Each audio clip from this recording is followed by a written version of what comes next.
Dubai থেকে বিপুল পরিমাণে সোনা পাচারের অভিযোগে গ্রেপ্তার করা হয়েছে কন্নড় অভিনেত্রী রান্না রাওকে। রোববার রাতে বেঙ্গালুরুর আন্তর্জাতিক বিমানবন্দর থেকে তাকে গ্রেপ্তার করা হয়।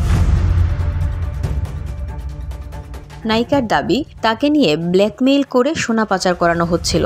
এদিকে এই ঘটনায় এক পুলিশ কনস্টেবলকেও গ্রেপ্তার করা হয়েছে। অভিযোগ, তিনি নায়িকাকে সোনা নিয়ে বিমানবন্দর থেকে নিরাপদে বের হয়ে যেতে সাহায্য করেছিলেন। ভারতীয় সংবাদ মাধ্যম হিন্দুস্তান টাইমসের এক প্রতিবেদনে বলা হয়েছে, গত 4 মার্চ রান্নাকে গ্রেপ্তারের পর লাভেল রোডের নন্দওয়ানি মেনশনে তার বাসভবনে অভিযান চালায় গোয়েন্দা পুলিশ।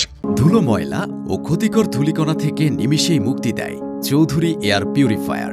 এর শক্তিশালী সাকশন ঘরের কোনায় কোনায় লুকিয়ে থাকা সকল ধুলা টেনে ফিল্টার করে এবং বের করে আনে নির্মল ও স্বাস্থ্যকর হাওয়া। তল্লাশিতে নগদ 2.67 কোটি রুপি এবং 2.6 কোটি মূল্যের সোনা বাজেয়াপ্ত করা হয়। অভিযানের পর কর্মকর্তারা তার বাড়ি থেকে 3টি বড় বাক্স উদ্ধার করেন। মোট বাজেয়াপ্ত করা সম্পত্তির মূল্য 17.29 কোটি রুপি।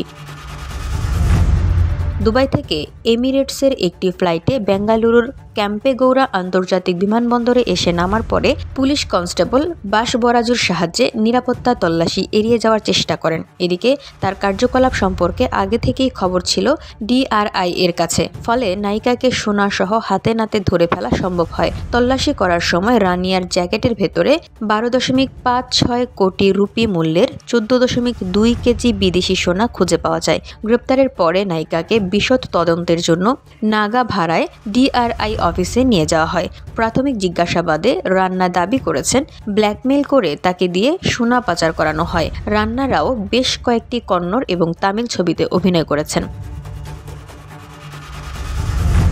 এছাড়া এই অভিনেত্রী কর্ণাটক রাজ্যের এক বড় পুলিশ কর্মকর্তার সৎকন্যা। পুলিশ সন্দেহ করছে অভিনেত্রী তার স্বামী যতীনের সঙ্গে প্রায়ই দুবাই যেতেন, তবে তা কোনো ব্যবসায়িক বা পারিবারিক কারণে নয়। এই সোনা পাচারের জন্যই তদন্তে দেখা গেছে যে বিমানবন্দরের নিরাপত্তা তল্লাশি এড়াতে রান্না সবসময়ই পুলিশের সাহায্য পেতেন।